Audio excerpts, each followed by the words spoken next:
ನಮಸ್ಕಾರ, ಈ ನ್ಯೂಸ್ ಟಿವಿಗೆ ಸ್ವಾಗತ. ನಾನು ಸ್ಮಿತಾ ಕಮಲ್. ಮೊದಲಿಗೆ ಹೆಡ್ಲೈನ್ಸ್. ದೇಶದಾದ್ಯಂತ ಯುದ್ಧದ ಕಾರ್ಮೋಡ ಆವರಿಸಿರುವ ವೇಳೆ ರಕ್ತದ ಅವಶ್ಯಕತೆ ಹೆಚ್ಚಿದೆ. ಬೃಹತ್ ರಕ್ತದಾನ ಶಿಬಿರದಲ್ಲಿ ರಕ್ತದಾನ ಮಾಡಿ ಮಾತನಾಡಿದ ಶಾಸಕ ಸುಬ್ಬಾರೆಡ್ಡಿ. ವಿದ್ಯುತ್ ಶಾರ್ಟ್ ಸರ್ಕ್ಯೂಟ್ ನಿಯಂತ್ರಣಕ್ಕೆ ಬಾರದೆ ಹೊತ್ತಿ ಉರಿಯುತ್ತಿರುವ ಪ್ಲಾಸ್ಟಿಕ್ ಕಾರ್ಖಾನೆ. ಬೆಂಕಿ ನಂದಿಸಲು 8 ಅಗ್ನಿಶಾಮಕ ಸಿಬ್ಬಂದಿಯಿಂದ ಹರಸಾಹಸ.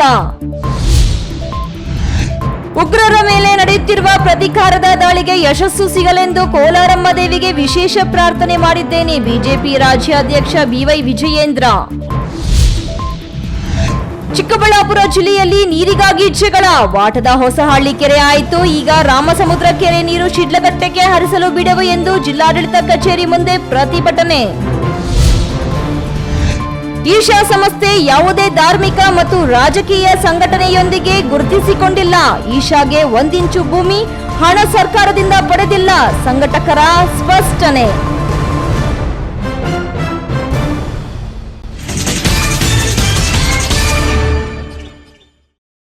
ವಾರ್ತೆಗಳ ವಿವರ. ದೇಶದಾದ್ಯಂತ ಯುದ್ಧದ ಕಾರ್ಮೋಡ ಆವರಿಸಿರುವ ಸಂದರ್ಭದಲ್ಲಿ ರಕ್ತದಾನ ಮಾಡುವಂತಹದ್ದು ಅವಶ್ಯಕವಾಗಿದೆ. ಯುದ್ಧ ನಡೆದು ಸೈನಿಕರು ಗಾಯಗೊಂಡರೆ ಹೆಚ್ಚಿನ ಪ್ರಮಾಣದಲ್ಲಿ ರಕ್ತ ಅವಶ್ಯಕವಿದೆ. ಈ ಹಿನ್ನೆಲೆಯಲ್ಲಿ ನಮ್ಮ ಅಭಿಮಾನಿಗಳು ಏರ್ಪಡಿಸಿರುವ ಬೃಹತ್ ರಕ್ತದಾನ ಶಿಬಿರಕ್ಕೆ ಉತ್ತಮ ಪ್ರತಿಕ್ರಿಯೆ ವ್ಯಕ್ತವಾಗಿದ್ದು, ಸಾವಿರಾರು ಜನ ಸಾಲಿನಲ್ಲಿ ನಿಂತು ರಕ್ತದಾನ ಮಾಡುವುದನ್ನು ನೋಡಿದರೆ ಸಂತಸವಾಗುತ್ತದೆ ಎಂದು ಶಾಸಕ ಎಸ್ಎನ್ ಸುಬ್ಬಾರೆಡ್ಡಿ ತಿಳಿಸಿದರು.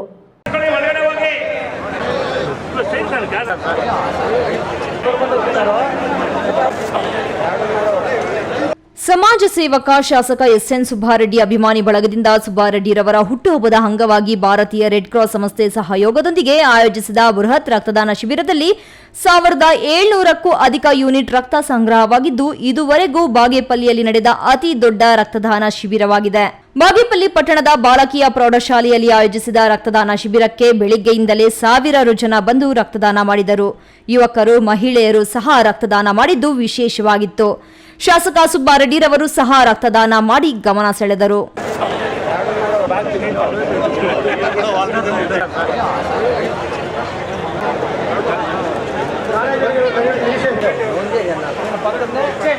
ಈ ಸಂದರ್ಭದಲ್ಲಿ ಮಾಧ್ಯಮಗಳೊಂದಿಗೆ ಮಾತನಾಡಿದ ಶಾಸಕ ಸುಬ್ಬಾರೆಡ್ಡಿ, ದೇಶದಲ್ಲಿ ಯುದ್ಧದ ಕಾರ್ಮೋಡ ಆವರಿಸಿದೆ. ಇಂತಹ ಸಂದರ್ಭದಲ್ಲಿ ರಕ್ತದ ಅವಶ್ಯಕತೆ ಹೆಚ್ಚಾಗಿದೆ. ಸಾರ್ವಜನಿಕರು ಸ್ವಯಂ ಪ್ರೇರಿತವಾಗಿ ಮುಂದೆ ಬಂದು ರಕ್ತದಾನ ಮಾಡಬೇಕು. ಅಲ್ಲದೆ ವಿವಿಧ ಸಂಘ ಸಂಸ್ಥೆಗಳು, ರಾಜಕಾರಣಿಗಳು ರಕ್ತದಾನ ಶಿಬಿರವನ್ನ ಆಯೋಜಿಸಿ ರಕ್ತದಾನ ಮಾಡುವ ಮೂಲಕ ಜನರ ಜೀವನ ಉಳಿಸಲು ಸಹಕಾರಿಯಾಗಬೇಕು. ರಕ್ತದಾನ ಅತ್ಯಂತ ಶ್ರೇಷ್ಠವಾದದ್ದು ಎಂದ ಅವರು, ಇಂತಹ ಬೃಹತ್ ರಕ್ತದಾನ ಶಿಬಿರ ಆಯೋಜಿಸಿದ ಪಕ್ಷದ ಕಾರ್ಯಕರ್ತರು, ಅಭಿಮಾನಿಗಳಿಗೆ ಧನ್ಯವಾದ ತಿಳಿಸಿದರು. 4-5 ದಿವಸದಲ್ಲಿ ಇದರದ್ದು ಪ್ರಿಪರೇಷನ್ ನಡೆಸಿದ್ದು. 4-5 ದಿವಸಕ್ಕೆ ಇಷ್ಟು ಜನ ಬಂದು ಪಾಪ ರಕ್ತದಾನ ಮಾಡಿರೋದು ನಿಜವಾಗ್ಲೂ ಒಂದು ಈಗಿರೋಂಥ ಪರಿಸ್ಥಿತಿಗೆ ಏನು ನಮ್ಮ ಇಂಡಿಯಾ ಮೇಲೆ ಯುದ್ಧದ ಕಾರ್ಮೋಡ ಇರೋ ವಾರ ಬರ್ಬೋದು ಅನ್ನೋ ಒಂದು ಸೂಚನೆ ಇರೋದ್ರಿಂದ ಇಂಥ ಸಂದರ್ಭದಲ್ಲಿ ಮಾಡಿದ್ದು ಭಾಳ ಉಪಯುಕ್ತ ಆಯಿತು ನನಗಂತೂ ಅನಿಸ್ತದೆ. ಯಾಕಂದರೆ 4 ದಿವಸ ಈಗ ವಾರ ನಡೆದಾಗ ಅರ್ಜೆಂಟಾಗಿ ಬ್ಲಡ್ ಬೇಕು ಅಂದರೆ ಯಾರೇನೂ ಮಾಡೋಕ್ಕಾಗಲ್ಲ.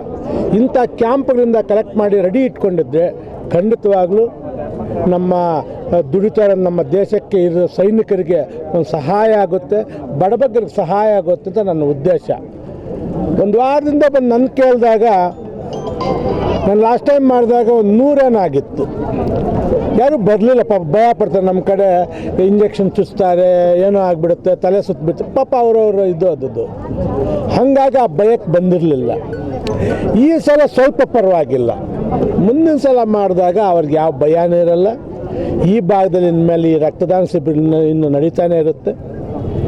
ಏನು ನಮಗೆ ರಕ್ತದ ಪಾಪ ಕೊರತೆ ಯಾರಿಗಿರುತ್ತೆ ಅವ್ರು ಕೊಡೋಕ್ಕೆ ನಾವು ರೆಡ್ ಕ್ರಾಸ್ ಕೊಟ್ಟು ಅಲ್ಲಿಂದ ಕೊಡಿಸುವಂಥ ಕೆಲಸ ನಾವು ಮಾಡ್ತೀವಪ್ಪ. ಇದೇ ಸಂದರ್ಭದಲ್ಲಿ ಯುದ್ಧದ ಬಗ್ಗೆ ಪ್ರತಿಕ್ರಿಯೆ ನೀಡಿ, ರಾತ್ರಿ ಉಗ್ರಗಾಮಿಗಳ ನೆಲೆ ಮೇಲೆ ಭಾರತ ಯಶಸ್ವಿ ದಾಳಿ ಮಾಡಿರುವುದು ಸಂತೋಷದ ವಿಚಾರ. ಮೋದಿರವರನ್ನು ಈ ಸಂದರ್ಭದಲ್ಲಿ ಅಭಿನಂದಿಸಬೇಕು. ಪಕ್ಷ ಯಾವುದೇ ಇರಲಿ, ದೇಶ ಮೊದಲು ಮುಖ್ಯ ಎಂದ ಅವರು, ಕಾಶ್ಮೀರದಲ್ಲಿ ಪ್ರವಾಸಿಗರ ಮೇಲೆ ದಾಂಧಲೆ ನಡೆಸಿ ಕೊಂದಿರುವುದು ದುರಾದೃಷ್ಟ. ಇದಕ್ಕೆ ಪ್ರತ್ಯುತ್ತರ ನೀಡಬೇಕಿದೆ ಎಂದರು. ನಾವು ಸೈನಿಕರಿಗೆ ಏನನ್ನೂ ನೀಡಲು ಸಾಧ್ಯವಿಲ್ಲ. ಸೈನಿಕರಿಗೆ ಆತ್ಮವಿಶ್ವಾಸ ತುಂಬಿಸುವುದರ ಜೊತೆಗೆ ಸೈನಿಕರು ಗಾಯಗೊಂಡಾಗ ಅಗತ್ಯವಿರುವ ರಕ್ತವನ್ನು ಪೂರೈಕೆ ಮಾಡಲು ಹೆಚ್ಚು ರಕ್ತದಾನ ಶಿಬಿರಗಳನ್ನು ಆಯೋಜಿಸಬೇಕು ಎಂದರು. ಇಲ್ಲಿ ಸಂಗ್ರಹವಾಗುವ ರಕ್ತವನ್ನು ಸಹ ಏರ್ ಕಮಾಂಡ್ ಆಸ್ಪತ್ರೆಗೆ ಕಳುಹಿಸಲಾಗುತ್ತಿದೆ ಎಂದರು. ನಮ್ಮ ನಾಯಕರಾದ ಜನಪ್ರಿಯ ಜನಮೆಚ್ಚಿದ ಶಾಸಕರಾದ ಎಸ್.ಎನ್. ಸುಬ್ಬಾರೆಡ್ಡಿ ರವರ 59ನೇ ಜನ್ಮದಿನದ ಶುಭಾಶಯಗಳನ್ನು ನಮ್ಮ ಕ್ಷೇತ್ರದ ಸಮಸ್ತ ಜನತೆಗೆ ಅರ್ಪಿಸುತ್ತಾ ಶುಭಾಶಯಗಳನ್ನು ತಿಳಿಸುತ್ತಾ, ಇವತ್ತು ಇಷ್ಟು ಸಾವಿರ ಜನ ಸ್ವಯಂ ಪ್ರೇರಿತರಾಗಿ ಯಾವುದೇ ಒಂದು ವೆಹಿಕಲ್ ಇಲ್ಲದೆ, ಯಾವುದೇ ಒಂದು ರೂಪಾಯಿ ಖರ್ಚಿಲ್ಲದೆ ಅವರೇ ಸ್ವಂತ ಖರ್ಚಿನಿಂದ ಇವತ್ತು ಸ್ವಯಂ ಪ್ರೇರಿತರಾಗಿ ಇವತ್ತು ಸುಮಾರು ಜನ ಇವತ್ತು 7,000 ಜನ ಇವಾಗ ಅಲ್ಲಿ ಕೌಂಟ್ ಆಗಿದೆ. 7,000 ಜನ ಅಲ್ಲಿ ಕೌಂಟ್ ಆಗಿದೆ. ಇಲ್ಲಿ 3,000 ಚಿಲ್ಲರೆ ಆಗುವಷ್ಟು ಆಲ್ರೆಡಿ ಬ್ಲಡ್ ಡೊನೇಟ್ ಆಗಿದೆ. ಇಷ್ಟು 1,000 ಜನ ಸೇರಿದ್ದು ನಮಗೆ ಆಶ್ಚರ್ಯ ಆಗ್ತಾಯಿದೆ. ಯಾಕಂದರೆ ನಾವು 4 ಡೇಸ್ 4 ದಿನದಲ್ಲಿ ಈ ಒಂದು ಕಾರ್ಯವನ್ನು ಮಾಡಿದ್ದೀವಿ. 4 ದಿನದಲ್ಲಿ ನಾವು ಯಾವುದೇ ಪ್ರಚಾರ ಮಾಡಿಲ್ಲ, ಯಾವುದೇ ಪಾಂಪ್ಲೆಟ್ ಇಲ್ಲ, ಯಾವುದಿಲ್ಲ. ನಾವು ಎಂಟೈರ್ ಪೂರ್ತಿ 2 ದಿನ ಮಾತ್ರ ಕಾರ್ಯಕರ್ತರ ಮೀಟಿಂಗ್ ಮಾಡಿ ನಾವು ನಮ್ಮ ನಾಯಕರ ಒಂದು ಜನ್ಮದಿನವನ್ನು ಒಂದು ಅರ್ಥಪೂರ್ಣವಾಗಿ ಮಾಡಬೇಕಂತ ಒಂದು ಸದುದ್ದೇಶದಿಂದ ಒಂದು ತೀರ್ಮಾನವನ್ನು ಮಾಡಿದ್ದೀವಿ. ಈ ವೇಳೆ ಕಾಂಗ್ರೆಸ್ ಅಧ್ಯಕ್ಷ ಎಚ್.ಎಸ್. ನರೇಂದ್ರ ಸೇರಿದಂತೆ ಹಲವು ಮುಖಂಡರು ಭಾಗವಹಿಸಿದ್ದರು. ಸುಬ್ಬು, ಈ ನ್ಯೂಸ್ ಟಿವಿ, ಬಾಗೇಪಲ್ಲಿ. ವಿದ್ಯುತ್ ಶಾರ್ಟ್ ಸರ್ಕ್ಯೂಟ್ನಿಂದ ಹೊತ್ತಿಕೊಂಡ ಬೆಂಕಿಗೆ ಇಡೀ ಪ್ಲಾಸ್ಟಿಕ್ ಕಾರ್ಖಾನೆ ಹೊತ್ತಿ ಉರಿಯುತ್ತಿದ್ದು, ಬೆಂಕಿ ನಂದಿಸಲು ಅಗ್ನಿಶಾಮಕ ದಳದ ಸಿಬ್ಬಂದಿ ಹರಸಾಹಸ ಪಡುತ್ತಿದ್ದಾರೆ. ಇಲ್ಲಿಯವರೆಗೂ ಬೆಂಕಿ ನಿಯಂತ್ರಣಕ್ಕೆ ಬಂದಿಲ್ಲ. ದೊಡ್ಡಬಳ್ಳಾಪುರದ ಮಜಾರ ಹೊಸಹಳ್ಳಿ ಬಳಿ ಇರುವ ಪ್ಲಾಸ್ಟಿಕ್ ಕಾರ್ಖಾನೆಯಲ್ಲಿ ಮಧ್ಯರಾತ್ರಿ ಬೆಂಕಿ ಅವಘಡ ಸಂಭವಿಸಿದ್ದು, ಬೆಂಕಿ ಕಾಣಿಸಿಕೊಂಡ ತಕ್ಷಣವೇ ರಾತ್ರಿ ಪಾಳಿಯಲ್ಲಿದ್ದ ಕೆಲಸಗಾರರು ಹೊರಗೆ ಬಂದು ಪ್ರಾಣ ಉಳಿಸಿಕೊಂಡಿದ್ದಾರೆ. ಸ್ಥಳಕ್ಕೆ 8 ಅಗ್ನಿಶಾಮಕ ದಳ ವಾಹನಗಳು ಬೆಂಕಿ ನಂದಿಸುವ ಕಾರ್ಯಕ್ರಮದಲ್ಲಿ ನಿರತವಾಗಿದ್ದವೆ. ಆದರೆ ಇಲ್ಲಿಯವರೆಗೂ ಬೆಂಕಿ ನಿಯಂತ್ರಣಕ್ಕೆ ಬಂದಿಲ್ಲ.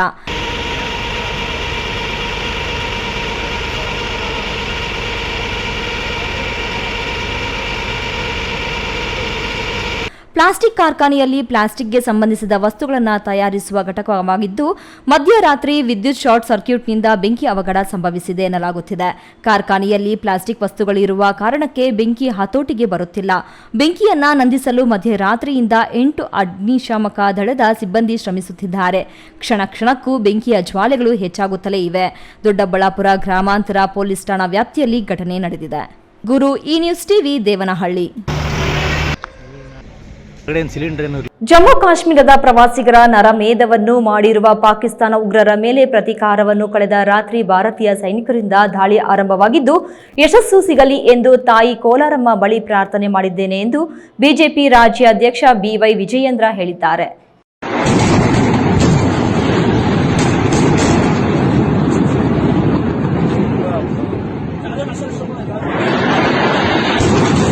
ಪಾಕಿಸ್ತಾನ ಉಗ್ರರ ತಾಣಗಳ ಮೇಲೆ ಭಾರತೀಯ ಸೇನೆ ಸರ್ಜಿಕಲ್ ಸ್ಟ್ರೈಕ್ ಹಿನ್ನೆಲೆ ಜಿಲ್ಲಾ ಬಿಜೆಪಿ ವತಿಯಿಂದ ನಗರದ ಹೊರವಲಯದ ಕೊಂಡರಾಜಹಳ್ಳಿ ಸಮೀಪ ಬಿಜೆಪಿ ರಾಜ್ಯಾಧ್ಯಕ್ಷ ಬಿವೈ ವಿಜಯೇಂದ್ರ ಅವರಿಗೆ ಜಿಲ್ಲಾ ಬಿಜೆಪಿ ಮುಖಂಡರಿಂದ ಸೇಬಿನ ಹಾರವನ್ನು ಹಾಕಿ ಜೊತೆಯಲ್ಲೇ ಕಲಾ ತಂಡಗಳೊಂದಿಗೆ ಅದ್ಧೂರಿಯಾಗಿ ಸ್ವಾಗತವನ್ನು ಕೋರಿದ್ರು.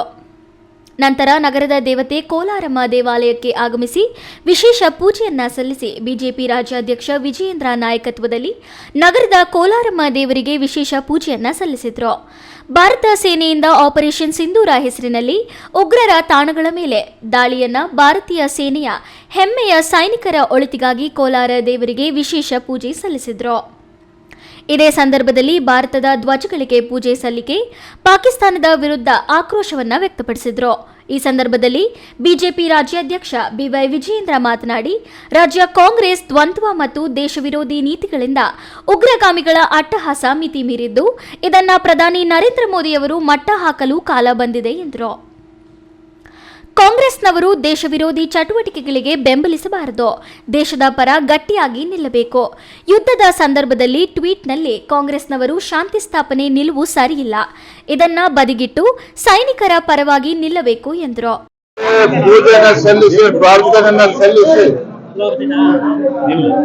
ನಮ್ಮ ಯೋಧರು ಪಾಕಿಸ್ತಾನದಲ್ಲಿರ್ತಕ್ಕಂಥ ಉಗ್ರಗಾಮಿಗಳ ವಿರುದ್ಧ ಇವತ್ತೊಂದು ಹೋರಾಟ ಪ್ರಾರಂಭ ಆಗಿದೆ. ಈ ಒಂದು ಹೋರಾಟದಲ್ಲಿ, ಒಂದು ಯುದ್ಧದಲ್ಲಿ ಭಾರತಕ್ಕೆ ವಿಜಯ ಸಿಗಬೇಕು. ಇವತ್ತು ಉಗ್ರಗಾಮಿಗಳು ಏನು ಇಡೀ ಜಗತ್ತಿನಲ್ಲಿ ಒಂದು ರೀತಿ ಮಾರಕ ಆಗೋ ರೀತಿಯಲ್ಲಿ ಇವತ್ತು ರಕ್ತದೊಕ್ಕಳಿ ನಡೆಸ್ತಾ ಇದ್ದಾರೆ. ಇದರ ವಿರುದ್ಧ ಒಂದು ಪ್ರತಿಕಾರವನ್ನು ತೆಗೆದುಕೊಳ್ತಕ್ಕಂತ ದಿಟ್ಟ ನಿರ್ಣಯವನ್ನ ದೇಶದ ಹೆಮ್ಮೆಯ ಪ್ರಧಾನಮಂತ್ರಿ ನರೇಂದ್ರ ಮೋದಿಜಿಯವರು ಕೈಗೊಂಡಂತ ಸಂದರ್ಭದಲ್ಲಿ ಪಾಕಿಸ್ತಾನದಲ್ಲಿ ಏನು ಉಗ್ರಗಾಮಿಗಳ ಅಡಗು ತಾಣಗಳಿದ್ದಾವೆ, ಅದರ ಮೇಲೆ ದಾಳಿ ನಿನ್ನೆಯಿಂದ ಪ್ರಾರಂಭ ಆಗಿದೆ. ಈ ಒಂದು ಹೋರಾಟದಲ್ಲಿ ನಮ್ಮ ಯೋಧರಿಗೆ ಯಶಸ್ಸು ಸಿಗಬೇಕು ಅಂತೇಳಿ ತಾಯಿಯಲ್ಲಿ ಪ್ರಾರ್ಥನೆಯನ್ನ ಸಲ್ಲಿಸಿ ನಮ್ಮ ಈ ಯಾತ್ರೆ ಪ್ರಾರಂಭ ಆಗಿದೆ. ಒಂದು ಕಡೆ ಕಾಂಗ್ರೆಸ್ ಈ ದ್ವಂದ್ವ ನೀತಿಯಿಂದ, ದೇಶ ವಿರೋಧಿ ನೀತಿಯಿಂದನೇ ಇವತ್ತು ಉಗ್ರಗಾಮಿಗಳು ಅಟ್ಟಹಾಸದಿಂದ ಮೆರಿತಾ ಇರ್ತಕ್ಕಂಥದ್ದು. ಕಾಂಗ್ರೆಸ್ಸಿನ ಈ ನೀತಿಯಿಂದನೇ ಇವತ್ತು ಜಮ್ಮು ಕಾಶ್ಮೀರದಲ್ಲಿ ಸಾವಿರಾರು ಹಿಂದೂ ಕುಟುಂಬಗಳು ಇವತ್ತು ಮನೆ ಮಠವನ್ನ ಕಳ್ಕೊಂಡಿರ್ತಕ್ಕಂಥದ್ದು, ಯೋಧರ ಪ್ರಾಣವನ್ನ ಕಳ್ಕೊಂಡಿರ್ತಕ್ಕಂಥದ್ದು. ಆದ್ರೆ ನಮ್ಗೆ ಇವತ್ತು ಹೆಮ್ಮೆ ಇದೆ. ಇವತ್ತು ದೇಶದ ಹೆಮ್ಮೆ ಪ್ರಧಾನಮಂತ್ರಿ ನರೇಂದ್ರ ಮೋದಿಜಿಯವರ ಒಂದು ದಿಟ್ಟ ನಾಯಕತ್ವ ಇವತ್ತು ನಮ್ಮ ದೇಶದ ಯೋಧರಿಗೂ ಕೂಡ ಒಂದು ದೊಡ್ಡ ಶಕ್ತಿಯನ್ನು ತಂದುಕೊಟ್ಟಿದೆ. ಹಾಗಾಗಿನೇ ಇವತ್ತು ಯೋಧರು ಇವತ್ತು ನಿರ್ಭೀತಿಯಿಂದ ಇವತ್ತು ಉಗ್ರಗಾಮಿಗಳ ವಿರುದ್ಧ ಇವತ್ತು ಹೋರಾಟ ಪ್ರಾರಂಭ ಆಗಿದೆ. ನಮಗೆ ಸಂಪೂರ್ಣ ವಿಶ್ವಾಸ ಇದೆ, ನಮ್ಮ ಯೋಧರ ಒಂದು ದಾಳಿಯಿಂದಾಗಿ ಈ ಉಗ್ರಗಾಮಿಗಳ ವಿರುದ್ಧ ಹೋರಾಟ ಏನು ಪ್ರಾರಂಭ ಆಗಿದೆ, ಈ ಹೋರಾಟದಲ್ಲಿ ಭಾರತಕ್ಕೆ ಯಶಸ್ಸು ಸಿಕ್ಕೇ ಸಿಗ್ತದೆ ಅನ್ನೋ ವಿಶ್ವಾಸ ನಮಗೆ ಸಂಪೂರ್ಣವಾಗಿದೆ. ಈ ಸಂದರ್ಭದಲ್ಲಿ ವಿಪಕ್ಷ ನಾಯಕ ಛಲವಾದಿ ನಾರಾಯಣಸ್ವಾಮಿ, ಮುಖಂಡರಾದ ರವಿಕುಮಾರ್, ಶ್ರೀರಾಮುಲು, ಅಶ್ವಥ್ ನಾರಾಯಣ್, ಮುನಿರಾಜು, ತಮ್ಮೇಶ್ ಗೌಡ, ಹರೀಶ್ ಪೂಂಜಾ, ಮಾಜಿ ಸಚಿವರಾದ ವರ್ತೂರ್ ಪ್ರಕಾಶ್, ವೈ ಸಂಪಂಗಿ, ಬಿಪಿ ವೆಂಕಟಮುನಿಯಪ್ಪ, ಮಾಜಿ ಸಂಸದ ಮುನಿಸ್ವಾಮಿ, ಜಿಲ್ಲಾಧ್ಯಕ್ಷ ಓಂ ಶಕ್ತಿ ಛಲಪತಿ ಮತ್ತಿತರರು ಹಾಜರಿದ್ದರು. ಸತೀಶ್, ಈ ನ್ಯೂಸ್ ಟಿವಿ, ಕೋಲಾರ. ಇದೀಗ ವಿರಾಮದ ನಂತರ ಈ ನ್ಯೂಸ್ ಟಿವಿ ಮುಂದುವರಿಯುತ್ತದೆ.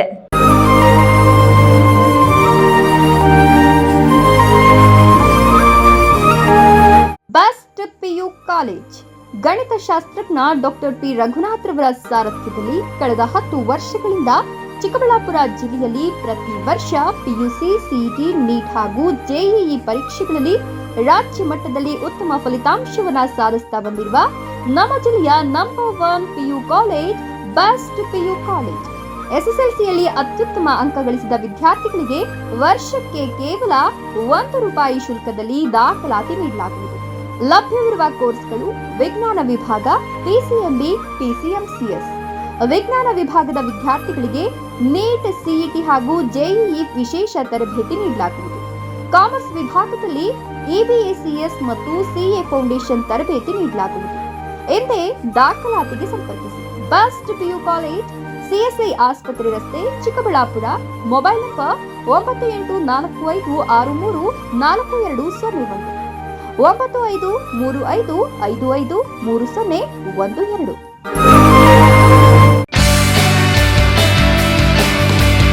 ಜೈನ್ ಮಿಷನ್ ಆಸ್ಪತ್ರೆ. ಜೈನ್ ಮಿಷನ್ ಟ್ರಸ್ಟ್ನ ಲಾಭರಹಿತ ಉಪಕ್ರಮ, ಬಿಬಿ ರಸ್ತೆ, ಚಿಕ್ಕಬಳ್ಳಾಪುರ. ದಶಕಗಳಿಂದ ಆರೋಗ್ಯ ಕ್ಷೇತ್ರದಲ್ಲಿ ಲಾಭರಹಿತವಾಗಿ ಸೇವೆ ಸಲ್ಲಿಸುತ್ತಿರುವ ಜೈನ್ ಮಿಷನ್ ಆಸ್ಪತ್ರೆ ಲಕ್ಷಾಂತರ ಜನರಿಗೆ ಉಚಿತವಾಗಿ ಕಣ್ಣಿನ ಶಸ್ತ್ರಚಿಕಿತ್ಸೆ ಮಾಡಿದೆ. ಗುಣಮಟ್ಟದ ಆರೋಗ್ಯ ಸೇವೆಗಾಗಿ ಕರ್ನಾಟಕ ಸರ್ಕಾರದಿಂದ ಪ್ರಶಂಸೆಗೆ ಒಳಗಾಗಿದೆ. ಈಗ ಚಿಕ್ಕಬಳ್ಳಾಪುರ, ಬೆಂಗಳೂರು ಗ್ರಾಮಾಂತರ, ಕೋಲಾರ ಜಿಲ್ಲೆಯ ಜನರ ಆರೋಗ್ಯ ಸೇವೆಗೆ ನಿರ್ಮಾಣವಾಗಿದೆ ಸುಸಜ್ಜಿತವಾದ 100 ಹಾಸಿಗೆಗಳ ಆಸ್ಪತ್ರೆ. ದಿನದ 24 ಗಂಟೆ ತುರ್ತು ಚಿಕಿತ್ಸೆಯಿಂದ ಹಿಡಿದು ಎಲ್ಲ ಕಾಯಿಲೆಗಳಿಗೂ ಚಿಕಿತ್ಸೆ ಲಭ್ಯ.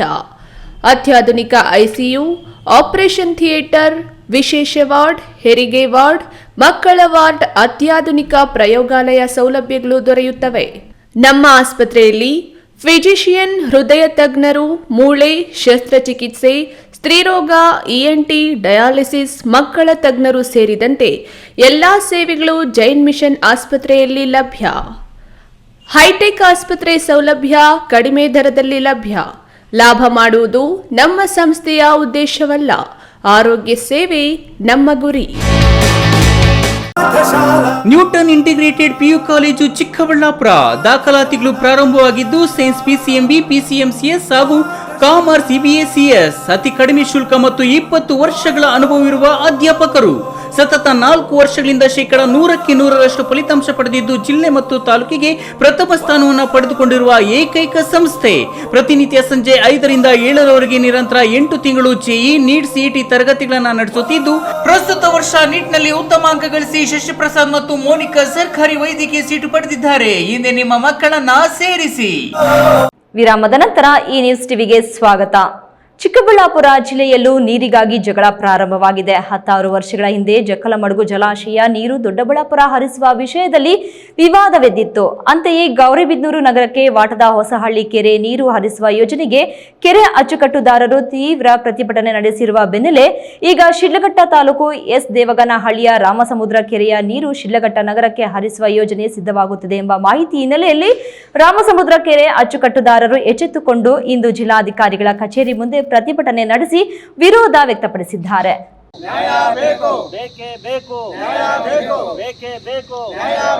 ಹೌದು, ಶಿಡ್ಲಘಟ್ಟ ಮತ್ತು ಚಿಕ್ಕಬಳ್ಳಾಪುರ ಗಡಿಯಲ್ಲಿರುವ ಎಸ್ ದೇವಗನಹಳ್ಳಿ ಸುತ್ತಮುತ್ತಲ ಗ್ರಾಮಗಳಿಗೆ ರಾಮಸಮುದ್ರ ಕೆರೆ ಕುಡಿಯುವ ಮತ್ತು ನೀರಾವರಿಗೆ ಅನುಕೂಲಕರ ಕೆರೆಯಾಗಿದೆ. ಆ ಕೆರೆ ನೀರನ್ನ ಶಿಡ್ಲಘಟ್ಟ ನಗರಕ್ಕೆ ಹರಿಸಲು ಜಿಲ್ಲಾಡಳಿತವೇ ಯೋಜನೆ ರೂಪಿಸಿರುತ್ತದೆ ಎಂಬ ಮಾಹಿತಿ ಆ ಭಾಗದ ರೈತರಿಗೆ ಮೇಲ್ನೋಟಕ್ಕೆ ಕಂಡು ಬಂದಿದ್ದು ಈ ಯೋಜನೆ ಅವೈಜ್ಞಾನಿಕವಾಗಿದೆ. ಕೂಡಲೇ ಯೋಜನೆ ಕೈಬಿಟ್ಟು ಜೂನ್ ಜುಲೈ 2025ಕ್ಕೆ ಕೆರೆ ವ್ಯಾಪ್ತಿಯ ಅಚ್ಚುಕಟ್ಟು ಜಮೀನುಗಳಿಗೆ ಕೃಷಿ ಮತ್ತು ತೋಟಗಾರಿಕೆ ಬೆಳೆಗಳಿಗೆ ನೀರು ಬಿಡಲು ಒತ್ತಾಯಿಸಿ ಇಂದು ಕೆರೆ ನೀರು ಬಳಕೆದಾರರ ಸಂಘದ ಪದಾಧಿಕಾರಿಗಳು, ಸದಸ್ಯರು, ಎಸ್ ದೇವಗನಹಳ್ಳಿಯ ಹಾಗೂ ರಾಮಸಮುದ್ರ ಕೆರೆ ವ್ಯಾಪ್ತಿಯ ಗ್ರಾಮಗಳ ರೈತರು ಜಿಲ್ಲಾಡಳಿತ ಭವನದ ಎದುರು ಪ್ರತಿಭಟಿಸಿ ಜಿಲ್ಲಾಧಿಕಾರಿಗಳಿಗೆ ಮನವಿ ಪತ್ರ ಸಲ್ಲಿಸಿದರು.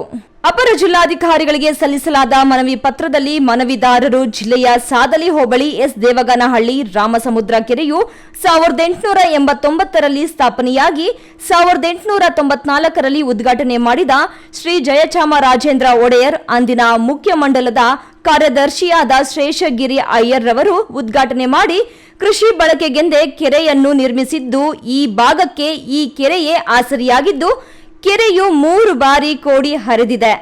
ಈ ಭಾಗಕ್ಕೆ ಕೆರೆಯು ಮೂಲ ಆಧಾರ ಹಾಗೂ ಜಲಮೂಲ ಒಂದೇ ಆಗಿದ್ದು ಯಾವುದೇ ನದಿ ನಾಲೆಗಳು ಇಲ್ಲದಿರುವುದರಿಂದ ಇಲ್ಲಿನ ರೈತರು ಸುಮಾರು 70% ಬಡ ಎಸ್ಸಿ ಎಸ್ಟಿ ಹಿಂದುಳಿದ ಅಲ್ಪಸಂಖ್ಯಾತರ ರೈತರು ಈ ಕೆರೆಯನ್ನು ನಂಬಿ ಜೀವನೋಪಾಯ ಮಾಡುತ್ತಿರುವುದರಿಂದ ಜಿಲ್ಲಾಡಳಿತ ಶಿಡ್ಲಘಟ್ಟ ನಗರಕ್ಕೆ ಕುಡಿಯುವ ನೀರು ಯೋಜನೆ ತಯಾರಿಸುತ್ತಿರುವುದು ಮೇಲ್ನೋಟಕ್ಕೆ ಕಂಡು ಬಂದಿದ್ದು ಈ ಸಂಬಂಧಪಟ್ಟಾಗಿ ಇಲ್ಲಿನ ಸತ್ಯಾಂಶಗಳನ್ನು ಮನಗಂಡು ಮತ್ತೊಮ್ಮೆ ಕೂಲಂಕುಷವಾಗಿ ಮರುಪರಿಶೀಲಿಸಿ ಯೋಜನೆಯನ್ನು ಕೈಬಿಟ್ಟು ಪಂಚಾಯತ್ ರಾಜ್ 1998 ಕಾಯ್ದೆ 63A ನಿಯಮ ಹಾಗೂ ಕೃಷಿ ಕಾಯ್ದೆ, ನೀರಾವರಿ ಕಾಯ್ದೆ ಅನ್ವಯ ಸದರಿ ಕೆರೆ ಅಚ್ಚುಕಟ್ಟು ವ್ಯಾಪ್ತಿಯ ಬೆಳೆಗಳಿಗೆ ನೀರನ್ನು ಜೂನ್ ಜುಲೈ 2025ಕ್ಕೆ ಬಿಡಲು ಸಂಬಂಧಪಟ್ಟ ಅಧಿಕಾರಿಗಳಿಗೆ ಸಾರ್ವಜನಿಕ ಹಿತದೃಷ್ಟಿ ಹಾಗೂ ಎಸ್ಸಿ ಎಸ್ಟಿ ರೈತರ ಹಿತದೃಷ್ಟಿಯಿಂದ ಸೂಚಿಸಬೇಕೆಂದು ಮನವಿ ಪತ್ರದಲ್ಲಿ ಒತ್ತಾಯಿಸಲಾಗಿದೆ. ನಾನಿವತ್ತು ರಾಮಸಮುದ್ರ ಎಸ್ ಗುಂಡ್ಲಹಳ್ಳಿ ಎಸ್ ದೇವಗನಹಳ್ಳಿ ಗ್ರಾಮ ಪಂಚಾಯಿತಿ ಶಿಡ್ಲಘಟ್ಟ ತಾಲೂಕು ಸಾದ್ಲಿ ಹೋಬಳಿ ರಾಮಸಮುದ್ರಕ್ಕೆ ಅಚ್ಚುಕಟ್ಟು ಪ್ರದೇಶದ ರೈತ ಬಾಂಧವರು ಎಲ್ಲರೂ ನಾವು ಇವತ್ತು ನಮ್ಮ ಜಿಲ್ಲಾಧಿಕಾರಿಗಳ ಮುಖಾಂತರ ಸರ್ಕಾರಕ್ಕೆ ಒತ್ತಾಯಪೂರ್ವಕವಾಗಿ ನಾವು ಮನವಿ ಸಲ್ಲಿಸೋದಕ್ಕೆ ಇವತ್ತು ಬಂದಿದ್ದೀವಿ. ಏನಪ್ಪ ಉದ್ದೇಶ ಅಂತಂತಂದರೆ ಇವಾಗ ಏನು ನಮ್ಮ ರಾಮಸಮುದ್ರ ಕೆರೆ ಅಚ್ಚುಕಟ್ಟು ಪ್ರದೇಶ ನೀರನ್ನು ಶಿಡ್ಲಘಟ್ಟ ನಗರಕ್ಕೆ ಕುಡಿಯೋದಕ್ಕೆ ಯೋಜನೆಯನ್ನು ಮಾಡಿದ್ದಾರೆ. ಅದು ಅವೈಜ್ಞಾನಿಕ. ಯಾಕಪ್ಪ ಅಂತಂತಂದರೆ ಈಗಾಗಲೇ ನಮ್ಮ ಎತ್ತಿನಹೊಳೆ ನೀರನ್ನು ಏನು 4-5 ಕೆರೆಗಳಿಗೆ ಕುಡಿಯೋದಕ್ಕೆ ಯೋಜನೆಯನ್ನು ರೂಪಿಸಿದ್ದಾರೆ. ಅದು ನಮ್ಮ ರಾಮಸಮುದ್ರ ಕೆರೆಯಿಂದ ಹೋಗೋದಕ್ಕೆ ಕನಿಷ್ಠ ಅಂತಂದ್ರೆ 40 ಕಿಲೋಮೀಟರ್ ಆಗ್ತದೆ ಇಲ್ಲಿನ ರಾಮಸಮುದ್ರ ಕೆರೆಯಿಂದ ಶಿಡ್ಲಘಟ್ಟಕ್ಕೆ ಹೋಗೋದು. ಆದರೆ ಶಿಡ್ಲಘಟ್ಟ ಪಕ್ಕದಲ್ಲಿ ಇರುವಂಥ ಅಮಾನಿ ಕೆರೆ 100 ಎಕರೆ 120 ಎಕರೆ ಇರುವಂಥ ಕೆರೆಯನ್ನು ಅಭಿವೃದ್ಧಿಪಡಿಸಿ ಅಲ್ಲಿಗೆ ಎತ್ತಿನಹೊಳೆಯನ್ನು ನೀರು ಕೊಟ್ಟು ಅಲ್ಲಿ ಕುಡಿಯೋದಕ್ಕೆ ನೀರಿಗೆ ಅವ್ರಿಗೆ ವ್ಯವಹಾರ ವ್ಯವಸ್ಥೆ ಮಾಡಿದ್ರೆ ತುಂಬ ಒಳ್ಳೆಯದು. ಈ ಸಂದರ್ಭದಲ್ಲಿ ಲಕ್ಷ್ಮೀಪತಿ, ನಾಗೇಶ್, ಚಂದ್ರಶೇಖರ್, ವೆಂಕಟೇಶಪ್ಪ, ಡಿವಿ ಪ್ರಸಾದ್, ವೆಂಕಟಪತಿ, ರಮೇಶ್ ಇತರರು ಉಪಸ್ಥಿತರಿದ್ದರು. ಕ್ಯಾಮರಾ ಪರ್ಸನ್ ಅಶ್ವಥ್ ಜೊತೆ ಕೆಎಸ್ ನಾರಾಯಣಸ್ವಾಮಿ, ಈ ನ್ಯೂಸ್ ಟಿವಿ, ಚಿಕ್ಕಬಳ್ಳಾಪುರ. ಚಿಕ್ಕಬಳ್ಳಾಪುರ ಜಿಲ್ಲಾ ಕೇಂದ್ರ ಅವಲಗುರ್ಕಿ ಬಳಿ ನಿರ್ಮಾಣವಾಗಿರುವ ಈಶಾ ಫೌಂಡೇಶನ್ ಯಾವುದೇ ರಾಜಕೀಯ ಅಥವಾ ಧಾರ್ಮಿಕ ಸಂಘಟನೆಯೊಂದಿಗೆ ಸಂಯೋಜಿತವಾಗಿಲ್ಲ. ಸದ್ಗುರು ಜಗ್ಗಿ ವಾಸುದೇವ್ ಸ್ಥಾಪಿಸಿದ ಸಂಸ್ಥೆಯಾಗಿದೆ. ಸರ್ಕಾರದಿಂದ 1 ಇಂಚು ಭೂಮಿ ಪಡೆದಿಲ್ಲ, ಹಾಗೆಯೇ 1 ಪೈಸೆ ಹಣವನ್ನು ಪಡೆದಿಲ್ಲ. ಪಾರ್ಕಿಂಗ್ ಅಥವಾ ಟ್ರಾಫಿಕ್ ನಿಯಂತ್ರಣಕ್ಕೆ 50ಕ್ಕೂ ಹೆಚ್ಚು ಸಿಬ್ಬಂದಿ ಜೊತೆಗೆ 25 ಗೃಹ ರಕ್ಷಕರನ್ನ ನೇಮಿಸಿಕೊಳ್ಳಲಾಗಿದೆ. ಕೆಲವರು ಸಂಸ್ಥೆ ಮೇಲೆ ಮಾಡುತ್ತಿರುವ ಇಲ್ಲಸಲ್ಲದ ಆರೋಪಗಳಿಗೆ ಕಿವಿಕೊಡಬೇಡಿ ಎಂದು ಸಂಸ್ಥೆ ಸ್ವಯಂ ಸೇವಕರು ಪ್ರತಿಕ್ರಿಯೆ ನೀಡಿದ್ದಾರೆ. ಚಿಕ್ಕಬಳ್ಳಾಪುರ ಪತ್ರಕರ್ತರ ಭವನದಲ್ಲಿ ಸುದ್ದಿಗೋಷ್ಠಿ ನಡೆಸಿದ ಈಶಾ ಸಂಸ್ಥೆ ಸ್ವಯಂ ಸೇವಕರು ಇತ್ತೀಚೆಗೆ ಸಂಸ್ಥೆ ಮೇಲೆ ಹೊರಿಸಿರುವ ಆರೋಪಗಳನ್ನು ಅಲ್ಲಗಳೆದಿದ್ದಾರೆ. ಈಶಾ ಸಂಸ್ಥೆ ಸರ್ವ ಸ್ವತಂತ್ರವಾಗಿದೆ. ಯಾವುದೇ ರಾಜಕೀಯ ಪಕ್ಷಕ್ಕೂ ಸೇರಿಲ್ಲ. ಸರ್ಕಾರದಿಂದ ಯಾವುದೇ ನಯಾ ಪೈಸೆ ಅನುದಾನ ಪಡೆದಿಲ್ಲ. ಕೆಲವರು ಸಂಸ್ಥೆ ಮೇಲೆ ವಿನಾಕಾರಣ ಆರೋಪ ಮಾಡುತ್ತಿದ್ದಾರೆ. ಸಂದರ್ಶಕರ ವಾಹನಗಳ ಪಾರ್ಕಿಂಗ್ ಉದ್ದೇಶಕ್ಕೆ 30 ಎಕರೆ ಜಮೀನು ಮೀಸಲಿಟ್ಟಿದ್ದೇವೆ. ಯೋಗ ನರಸಿಂಹ ದೇವಸ್ಥಾನಕ್ಕೆ ಹೋಗಲು ನಾವು ಯಾರಿಂದಲೂ ಯಾವುದೇ ಶುಲ್ಕವನ್ನು ವಸೂಲಿ ಮಾಡುತ್ತಿಲ್ಲ. ಅಲ್ಲದೆ ಸಾಮಾಜಿಕ ಹಿತಕ್ಕಾಗಿ ಸಂಸ್ಥೆ ಹಲವಾರು ಕಾರ್ಯಕ್ರಮಗಳನ್ನು ರೂಪಿಸಿಕೊಂಡು ಬರುತ್ತಿದೆ. ಈಶಾ ಔಟ್ರೀಚ್ ತಂಡ ಹಸಿರು ಚಿಕ್ಕಬಳ್ಳಾಪುರ ಯೋಜನೆಯ ಮೂಲಕ ಮರ ಆಧಾರಿತ ಕೃಷಿಗೆ ಪ್ರೋತ್ಸಾಹ ನೀಡುತ್ತಿದೆ. ಆದಿಯೋಗಿ ದಿವ್ಯ ದರ್ಶನಕ್ಕೆ ಭೇಟಿ ನೀಡುವವರಿಂದ 300ಕ್ಕೂ ಹೆಚ್ಚು ಸ್ಥಳೀಯ ವ್ಯಾಪಾರಿಗಳಿಗೆ ಆದಾಯ ದ್ವಿಗುಣಗೊಳಿಸಲು ಸಹಾಯ ಆಗಿದೆ.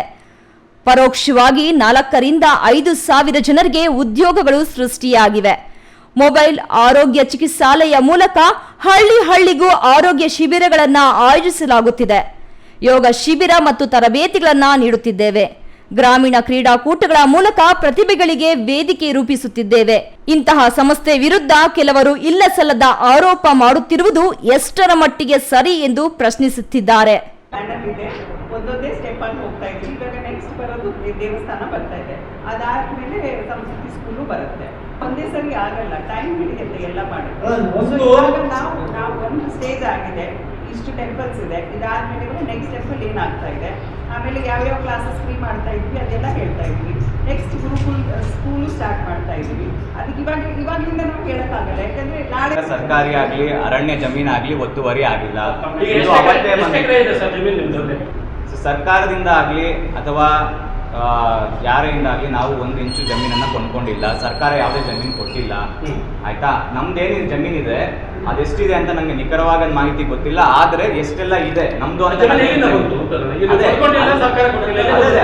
ಇದ್ದೀನಿ. ಸರ್ಕಾರದಿಂದ ಕೊಂಡ್ಕೊಂಡಿಲ್ಲ. ಸರ್ಕಾರದಿಂದ ಯಾವುದೇ ಜಮೀನು ನಾವು ಈಶಾ ಫೌಂಡೇಶನ್ ಅವರು ಕೊಂಡ್ಕೊಂಡಿಲ್ಲ. ಅಫಿಷಿಯಲ್ ಆಗಿ ನಾನು ಹೇಳ್ತಾ ಇದ್ದೀನಿ. ಇವಾಗ ಏನ್ ಜಮೀನಿದೆ ಅದೆಲ್ಲಾನು ಅಲ್ಲಿರುವಂತಹ ಒಬ್ಬ ಭೂ ಮಾಲೀಕರಿಂದ ನಾವು ಹಣವನ್ನ ಕೊಟ್ಟು ಅವರಿಗೆ ಕೊಂಡ್ಕೊಂಡು. ಒಬ್ಬರದೇ? ಹೌದು, ಒಬ್ಬರದೇ ಅಲ್ಲ, ಹಲವಾರು ಅಲ್ಲಿ ಹಲವಾರು ಜನ ಇರ್ತಾರೆ. ಒಬ್ಬರದೇ ಹೆಂಗಾಗುತ್ತೆ? ನೀವು ಒತ್ತುವರಿನೂ ಮಾಡಿಲ್ಲ. ನಾವು ಯಾವುದೇ ರೀತಿ ಯಾವುದೇ ಒಂದು ಒತ್ತುವರಿ ಮಾಡಿಲ್ಲ. ಎಷ್ಟು ಎಕರೆ ಇದೆ ಅಂತ ನಿಮ್ಗೆ ಗೊತ್ತಿಲ್ಲ? ಎಕರೆ ಇರ್ಬೋದು, ಒಂದು 90 ಎಕರೆ ಆಗಿಂತ ಹೆಚ್ಚುಪಟ್ಟು ಇರ್ಬೋದು. ನಿಖರವಾಗಿ ಬೇಕು ಅಂದ್ರೆ ನಾನು ದಾಖಲೆ ಸಮೇತ ನಿಮ್ಗೆ ಓದಿಸ್ತೀವಿ. ಸೊ ಇವಾಗ ನಾನ್ ನೋಡ್ದಂಗೆ ಒಂದು ಕಾಲುವೆ ಇದೆ. ನಮ್ದಿದೆ ಚಿಕ್ಕಬಳ್ಳಾಪುರ. ಚಿಕ್ಕಂದಿನಿಂದ ಪ್ರದೇಶ ನೋಡಿದ್ದೀವಲ್ಲ, ನೀವು ನೋಡೋದಕ್ಕೆ ಅಂತ ಭಾಳ ಫ್ರೀ ಯೋಗ ಪ್ರೋಗ್ರಾಮ್ಸ್ ಮಾಡ್ತೀವಿ ಅಕ್ರಾಸ್ ಕರ್ನಾಟಕ. ಒಂದು 20 ಡಿಫ್ರೆಂಟ್ ಲೊಕೇಶನ್ಸ್ನಲ್ಲಿ ಅಟ್ಲೀಸ್ಟ್ ಒಂದು 5 ಲಕ್ಷ ಪೀಪಲ್ಗೆ free yoga programs and every month ಈ 20 ಲೊಕೇಶನ್ಸ್ನಲ್ಲಿ ಫ್ರೀ ಯೋಗ ನಡೆಯುತ್ತೆ. ಮತ್ತು ಗ್ರಾಮೋತ್ಸವಂ ಅಂತ ಅಕ್ಕ ಇವಾಗ ಹೇಳಿದ್ರು, ಅದು ಬಂದು ಒಂದು ರೂರಲ್ ಸ್ಪೋರ್ಟಿಂಗ್ ಫೆಸ್ಟಿವಲ್ ಅಂತ. ಈ ಸತಿ ಕರ್ನಾಟಕದಲ್ಲಿ ಲಾಸ್ಟ್ ಇಯರ್ ನಮಗೆ ಒಂದು 2800 ಪ್ಲೇಯರ್ಸ್ ಇದರಲ್ಲಿ ಪಾರ್ಟಿಸಿಪೇಟ್ ಮಾಡಿದ್ದಾರೆ. 363 ಟೀಮ್ಸ್. ಇವ್ರಿಗೆಲ್ಲ ಹೋಗಿ ಬಾಲ್ ಕೊಟ್ಟು ಅವ್ರಿಗೆ ನೆಟ್ ಕೊಟ್ಟು ಅವರೆಲ್ಲ ಆಚೆ ಕರ್ಕೊಂಡು ಬಂದು, ಲೇಡೀಸ್ ಯಾವಾಗಲೂ ಆಡಿಲ್ಲ ಅವ್ರ ಜೀವಿತದಲ್ಲಿ, ಅವ್ರನ್ನೆಲ್ಲ ಆಚೆ ಕರ್ಕೊಂಡು ಬಂದು ಅವ್ರನ್ನ ಆಡಿಸಿ ಟೀಮ್ಸ್ ಫಾರ್ಮ್ ಮಾಡಿ ಒಂದು 16 ಡಿಸ್ಟ್ರಿಕ್ಟ್ಸ್ನಲ್ಲಿ ನಡೆದಿದೆ. ಸುದ್ದಿಗೋಷ್ಠಿಯಲ್ಲಿ ನಿರ್ಮಲಾ ಹೊನ್ನೇನಹಳ್ಳಿ, ಕೃಷ್ಣವೇಣಿ, ಲಿಂಗಶೆಟ್ಟಿಪುರ, ಈಶಾ ಸಂಸ್ಥೆ ಸ್ವಯಂ ಸೇವಕರಾದ ಸ್ವಾಮಿ ಪ್ರಬೋಧ, ಪ್ರಣತಿ, ಸ್ವಾಮಿ ಉಮೋಹ, ವಿನಯ್, ಪ್ರಣವ್, ಲತಾ, ಅಪರ್ಣಾ, ಶರತ್ ಹಾಜರಿದ್ದರು. ಕ್ಯಾಮರಾ ಪರ್ಸನ್ ಅಶ್ವಥ್ ಜೊತೆ ಕೆಎಸ್ ನಾರಾಯಣಸ್ವಾಮಿ, ಈ ನ್ಯೂಸ್ ಟಿವಿ, ಚಿಕ್ಕಬಳ್ಳಾಪುರ. ಪಹಲ್ಗಾಮ್ ದಾಳಿಗೆ ಪ್ರತೀಕಾರವಾಗಿ ಭಾರತೀಯ ಸೈನಿಕರು ಪಾಕಿಸ್ತಾನದ ಉಗ್ರರ ನೆಲೆಗಳ ಮೇಲೆ ದಾಳಿ ಮಾಡಿ ಉಗ್ರರ ನೆಲೆಗಳನ್ನು ಧ್ವಂಸ ಮಾಡಿರುವುದರಿಂದ ಚಿಂತಾಮಣಿಯಲ್ಲಿ ಹಿಂದೂಪರ ಸಂಘಟನೆಗಳ ಪದಾಧಿಕಾರಿಗಳು ಪಟಾಕಿ ಸಿಡಿಸಿ ಸಿಹಿ ಹಂಚಿ ಸಂಭ್ರಮಾಚರಣೆ ಮಾಡಿದರು. ಪಹಲ್ಗಾಮ್ ದಾಳಿಗೆ ಪ್ರತೀಕಾರವಾಗಿ ಪಾಕ್ ಉಗ್ರ ನೆಲೆಗಳ ಮೇಲೆ ಭಾರತೀಯ ಸೇನೆ ಏರ್ ಸ್ಟ್ರೈಕ್ ನಡೆಸಿ 9 ಉಗ್ರ ನೆಲೆಗಳನ್ನು ಧ್ವಂಸಗೊಳಿಸಿರುವ ಹಿನ್ನೆಲೆಯಲ್ಲಿ ಚಿಂತಾಮಣಿಯಲ್ಲಿ ಹಿಂದೂಪರ ಸಂಘಟನೆಗಳ ಪದಾಧಿಕಾರಿಗಳು ಬೆಂಗಳೂರು ವೃತ್ತದಲ್ಲಿ ತುಂತುರು ಮಳೆಯಲ್ಲಿಯೇ ಪಟಾಕಿ ಸಿಡಿಸಿ ಸಿಹಿ ಹಂಚಿ ಸಂಭ್ರಮಾಚರಣೆ ಮಾಡುವುದರ ಮೂಲಕ ಭಾರತದ ಸೈನಿಕರಿಗೆ ಜೈಕಾರಗಳನ್ನು ಕೂಗಿ ವಿಜಯೋತ್ಸವವನ್ನು ಆಚರಣೆ ಮಾಡಿದರು.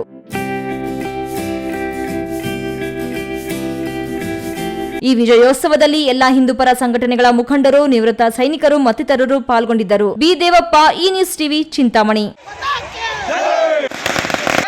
ಜನಾರ್ದನ್ ರೆಡ್ಡಿರವರು ಹೈಕೋರ್ಟ್ಗೆ ಮನವಿ ಸಲ್ಲಿಸುತ್ತಾರೆ. ಅವರಿಗೆ ಜಾಮೀನು ದೊರೆಯುವ ಎಲ್ಲ ಸಾಧ್ಯತೆಗಳಿದ್ದು ಕಾನೂನಿನ ವಿಚಾರದಲ್ಲಿ ಜನಾರ್ದನ್ ರೆಡ್ಡಿರವರಿಗೆ ಹೆಚ್ಚಿನ ಅರಿವಿದೆ ಎಂದು ಮಾಜಿ ಸಚಿವ ಶ್ರೀರಾಮುಲು ಅಭಿಪ್ರಾಯಪಟ್ಟರು.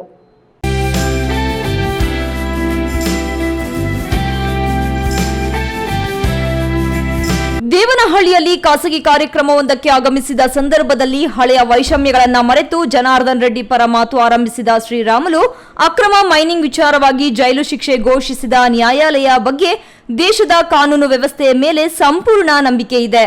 ಕೆಳ ನ್ಯಾಯಾಲಯಗಳು ನೀಡಿರುವ ತೀರ್ಪನ್ನೇ ಮೇಲ್ಮನವಿ ನ್ಯಾಯಾಲಯಗಳು ನೀಡುತ್ತವೆ. ನ್ಯಾಯಾಲಯದ ವಿಚಾರದಲ್ಲಿ ಜನಾರ್ದನ್ ರೆಡ್ಡಿಯರವರು ಎಕ್ಸ್ಪರ್ಟ್ ಇದ್ದಾರೆ. ಮೇಲಿನ ಕೋರ್ಟ್ನಲ್ಲಿ ಅವರಿಗೆ ನ್ಯಾಯ ಸಿಗುತ್ತೆ ಅನ್ನೋ ವಿಶ್ವಾಸವಿದೆ. ಮೇಲ್ಮನವಿ ಸಲ್ಲಿಸಲು 1 ತಿಂಗಳು ಕಾಲಾವಕಾಶ ಇದೆ. ಖಂಡಿತವಾಗಿ ಅವರು ಹೈಕೋರ್ಟ್ಗೆ ಮೇಲ್ಮನವಿ ಹೋಗುತ್ತಾರೆ. ಹೈಕೋರ್ಟ್ನಲ್ಲಿ ಮೇಲ್ಮನವಿ ಸಲ್ಲಿಸಿ ಬೇಲ್ ಪಡೆಯುವ ಕೆಲಸ ಮಾಡ್ತಾರೆ. ಕಾಂಗ್ರೆಸ್ಸಿಗರು ರೆಡ್ಡಿರವರ ಬಗ್ಗೆ ಮಾತನಾಡುವ ಯಾವುದೇ ನೈತಿಕತೆ ಇಲ್ಲ ಎಂದು ಜನಾರ್ದನ್ ರೆಡ್ಡಿರವರ ವಿಚಾರವಾಗಿ ಕಾಂಗ್ರೆಸ್ ನಾಯಕರಿಗೆ ಚಾಟಿ ಬೀಸಿದರು. ನೋಡ್ರಿ, ನಾನು ದೇಶದ ಕಾನೂನಿನ ಬಗ್ಗೆ ಬಹಳಷ್ಟು ಒಂದು ರೀತಿ ಸಂಪೂರ್ಣವಾದಂಥ ನಂಬಿಕೆ ಇಟ್ಕೊಂಡಂಥ ಜನರು. ಇವತ್ತು ಕಾನೂನು ಅಂದ ತಕ್ಷಣ ನಮ್ಮೆಲ್ಲರೂ ಕೂಡ ನ್ಯಾಯಾಲಯಗಳಲ್ಲಿ ವಿಶೇಷವಾದಂಥ ಗೌರವವನ್ನು ಇಟ್ಕೊಂಡು ಇವತ್ತು ಏನು ನ್ಯಾಯಾಲಯ ಅವ್ರನ್ನ ಕೆಳಕೋರ್ಟಿನಲ್ಲಿ ಏನು ದೋಷಿ ಅಂದೇಳಿ ಆರೋಪಣೆ ಮಾಡಿ ಏನು ತೀರ್ಪನ್ನು ಕೊಟ್ಟಿದ್ದೇನೋ, ಬಹುಶಃ ಕೆಳಕೋರ್ಟ್ಗಳು ಕೊಟ್ಟಂಥ ಟೈಮಲ್ಲಿ ಕೂಡ ಇವತ್ತು ಮೇಲ್ಕೋರ್ಟಲ್ಲಿ ಕೂಡ ಖಂಡಿತವಾಗಿ ಈ ಕಾನೂನು ವಿಚಾರದಲ್ಲಿ ಅವರು ಎಕ್ಸ್ಪರ್ಟ್ ಕೂಡ ಇದ್ದಾರೆ. ಬಹುಶಃ ಮೇಲಿನ ಕೋರ್ಟಲ್ಲಿ ಅವ್ರಿಗೆ ನ್ಯಾಯ ಸಿಗ್ಬೋದು ಅನ್ನೋಂಥ ವಿಶ್ವಾಸ ನಮ್ಮೆಲ್ಲರೂ ಕೂಡ ಇದೆ. ಹಾಗಾಗಿ ಬಹುಶಃ ಇವತ್ತು ಮುಂದಿನ ದಿನಗಳಲ್ಲಿ ಒಂದು ತಿಂಗಳ ಕಾಲಾವಕಾಶ ಇರೋ ಕಾರಣ ಮುಂದಕ್ಕೆ ಜನಾರ್ದನ್ ರೆಡ್ಡಿ ಅವರು ಕೂಡ ಪುನಃ ಹೈಕೋರ್ಟ್ಗೆ ಹೋಗ್ತಾರೆ. ಹೈಕೋರ್ಟಲ್ಲಿ ಕೂಡ ಕಾನೂನು ಪ್ರಕಾರವಾಗಿ ಅವರು ಬೇಲ್ ತಗೊಂಡಂಥ ಕೆಲಸ ಕೂಡ ಆಗುತ್ತೆ. ಹೈದರ್ ಸಾಬ್, ಈ ನ್ಯೂಸ್ ಟಿವಿ, ದೇವನಹಳ್ಳಿ.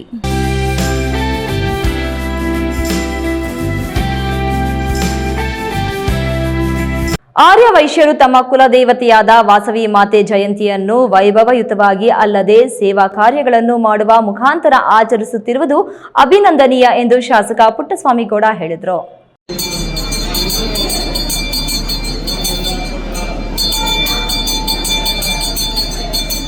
ಗೌರಿಬಿದನೂರು ನಗರದ ಹಳೆ ಬಜಾರ್ ರಸ್ತೆಯಲ್ಲಿರುವ ವಾಸವಿ ದೇವಾಲಯದಲ್ಲಿ ನಡೆದ ವಾಸವಿ ಜಯಂತಿ ಕಾರ್ಯಕ್ರಮದಲ್ಲಿ ಭಾಗವಹಿಸಿ ಶಾಸಕ ಪುಟ್ಟಸ್ವಾಮಿಗೌಡ ಮಾತನಾಡಿ, ಇಂತಹ ಜಯಂತಿ ಕಾರ್ಯಕ್ರಮಗಳಲ್ಲಿ ಸೇವಾ ಕಾರ್ಯಗಳನ್ನು ಮಾಡುವ ಮುಖಾಂತರ ಸಮಾಜದ ಹಾಗು ಹೋಗುಗಳಿಗೆ ಸ್ಪಂದಿಸುತ್ತಿರುವ ಸಮಾಜದ ಮುಖಂಡರ ಕಾರ್ಯವೈಖರ್ಯವನ್ನು ಕೊಂಡಾಡಿದರು.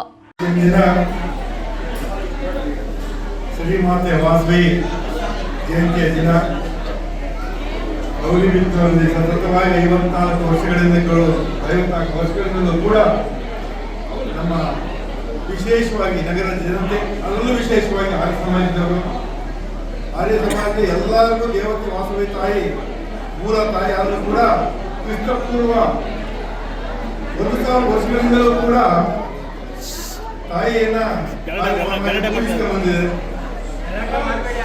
ಈ ತಾಯಿ ಆಶೀರ್ವಾದ ನಮ್ಮ ಮೇಲೆ, ನಿಮ್ಮ ಮೇಲೆ, ಎಲ್ಲರ ಮೇಲೂ ಇರಲಿ. ಆರ್ಯ ವೈಶ್ಯ ಮಂಡಳಿ ಅಧ್ಯಕ್ಷರಾದ ಆಲಂಪಲ್ಲಿ ರಾಜಣ್ಣ ಮಾತನಾಡಿ, ಕಳೆದ ವಾರದಿಂದ ವಿವಿಧ ಕಾರ್ಯಕ್ರಮಗಳ ಮುಖಾಂತರ ವಾಸವಿ ಮಾತೆ ಜಯಂತಿಯನ್ನು ಆಚರಿಸುತ್ತಿದ್ದೇವೆ. ವಾಸವಿ 102 ಮೀಟರ್ಗಳ ಧ್ವಜವನ್ನು ಆವಿಷ್ಕರಿಸಿದ್ದೇವೆ. ಸಾರ್ವಜನಿಕ ಆಸ್ಪತ್ರೆಗಳಲ್ಲಿ ರೋಗಿಗಳಿಗೆ ಹಾಲು, ಹಣ್ಣು ಹಂಪಲು, ಬ್ರೆಡ್ ವಿತರಣೆ ಮಾಡಿದ್ದೇವೆ. ಎಂಜಿ ವೃತ್ತದಲ್ಲಿ ಸಾರ್ವಜನಿಕರಿಗೆ ಪ್ರಸಾದ ವಿನಿಯೋಗ ಮಾಡಲಾಗಿದೆ ಎಂದರು. ಇಂದು ಸಂಜೆ ರಾಜಾ ಬೀದಿಗಳಲ್ಲಿ ವಾಸವಿ ಮಾತೆಯನ್ನ ಹೂವಿನ ಪಲ್ಲಕ್ಕಿಯಲ್ಲಿ ಮೆರವಣಿಗೆ ಮಾಡಲಾಗುವುದು ಎಂದರು. ಈ ದಿನ ನಮ್ಮ ಗೌರಿಬಿದನೂರಿನಲ್ಲಿ ನಮ್ಮ ಶ್ರೀ ಕನ್ನಿಕಾ ಪರಮೇಶ್ವರಿ ದೇವಾಲಯದಲ್ಲಿ ಎಂದಿನಂತೆ ಈ ವರ್ಷವೂ ಸಹ ಈ ವಾಸವಿ ಜಯಂತಿಯನ್ನು ಬಹಳ ವಿಜೃಂಭಣೆಯಿಂದ ಆಚರಿಸಿದ್ದೀವಿ. ಈ ಕಾರ್ಯಕ್ರಮವನ್ನು ಕಳೆದ 7 ದಿನಗಳಿಂದ ಕಾರ್ಯಕ್ರಮಗಳು ನಡೀತಾ ಇದೆ. ನಿನ್ನೆ ದಿನ ಹೊಸದಾಗಿ ನಮ್ಮ ವಾಸವಿ ಫ್ಲಾಗಥಾನ್ ಅನ್ನೋ ನಮ್ಮ ವಾಸವಿ ಪತಾಕೆಯನ್ನು ಸುಮಾರು 102 ಮೀಟರ್ ಉದ್ದದ ಒಂದು ಧ್ವಜದೊಂದಿಗೆ ಇದು ಗೌರಿಬಿದನೂರಿನ ಎಲ್ಲ ಪ್ರಮುಖ ಬೀದಿಗಳಲ್ಲಿ ಇದನ್ನು ನಾವೆಲ್ಲ ಸುಮಾರು 1000 ಜನ ಇದರ ಒಂದು ಕಾರ್ಯಕ್ರಮದಲ್ಲಿ ಭಾಗವಹಿಸಿ ಆ ಕಾರ್ಯಕ್ರಮವನ್ನು ಬಹಳ ಯಶಸ್ವಿಗೊಳಿಸಿದ್ದೀವಿ. ಇದು ನಮ್ಮ ಒಂದು ಸಮಾಜದ ಐಕ್ಯತೆ ಮತ್ತು ಏಳಿಗೆಗೆ ಒಂದು ಸಂಕೇತ ಅಂತ ಹೇಳ್ತೀನಿ. ಕಾರ್ಯಕ್ರಮದಲ್ಲಿ ಬಿಆರ್ ಶ್ರೀನಿವಾಸ್ ಮೂರ್ತಿ, ರಾಜಮೋಹನ್, ಇಸ್ತೂರಿ ಸಂಪಂಗಿರಾಮ್, ಇಸ್ತೂರಿ ಸತೀಶ್, ರತ್ನಯ್ಯ ಶೆಟ್ಟಿ ಮುಂತಾದವರು ಭಾಗವಹಿಸಿದ್ರು. ಪ್ರದೀಪ್, ಈ ನ್ಯೂಸ್ ಟಿವಿ, ಗೌರಿಬಿದನೂರು. ವಾಸವಿ ಜಯಂತಿ ಮಹೋತ್ಸವದ ಅಂಗವಾಗಿ ಚಿಂತಾಮಣಿ ನಗರದ ದೊಡ್ಡಪೇಟೆಯಲ್ಲಿರುವ ವಾಸವಿ ದೇವಾಲಯದಲ್ಲಿ ವಾಸವಿ ಅಮ್ಮನವರಿಗೆ ವಿಶೇಷ ಹೂವಿನ ಅಲಂಕಾರವನ್ನು ಮಾಡಲಾಗಿತ್ತು. ವಿಶೇಷವಾಗಿ ಕನ್ಯಕಾ ಪರಮೇಶ್ವರಿ ಅಮ್ಮನವರಿಗೆ ವಜ್ರದ ಕಣ್ಣುಗಳು, ವಜ್ರದ ಕಿರೀಟದ ಸಮೇತ ಮಾಡಿದ ಬಂಗಾರದ ಸೀರೆಯ ಅಲಂಕಾರವನ್ನು ಭಕ್ತಾದಿಗಳು ಕಣ್ತುಂಬಿಕೊಂಡರು.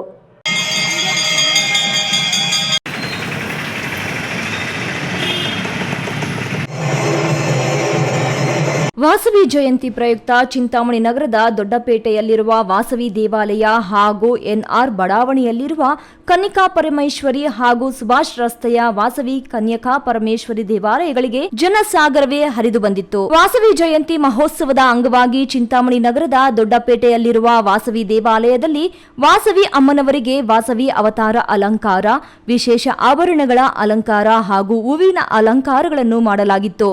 ಎನ್ಆರ್ ಬಡಾವಣೆಯಲ್ಲಿರುವ ಶ್ರೀ ಕನ್ಯಕಾ ಪರಮೇಶ್ವರಿ ದೇವಾಲಯದಲ್ಲಿ ವಿಶೇಷವಾಗಿ ಕನ್ಯಕಾ ಪರಮೇಶ್ವರಿ ಅಮ್ಮನವರಿಗೆ ವಜ್ರದ ಕಣ್ಣುಗಳು, ವಜ್ರದ ಕಿರೀಟ ಸಮೇತ ಬಂಗಾರದ ಸೀರೆಯ ಅಲಂಕಾರವನ್ನು ಮಾಡಲಾಗಿತ್ತು. ಸುಭಾಷ್ ರಸ್ತೆಯಲ್ಲಿನ ಕನ್ಯಕಾ ಪರಮೇಶ್ವರಿ ಅಮ್ಮನವರ ದೇವಾಲಯದಲ್ಲಿ ಕನ್ಯಕಾ ಪರಮೇಶ್ವರಿ ಅಮ್ಮನವರಿಗೆ ವಿಶೇಷ ಹೂವಿನ ಅಲಂಕಾರ ಮಾಡಲಾಗಿತ್ತು.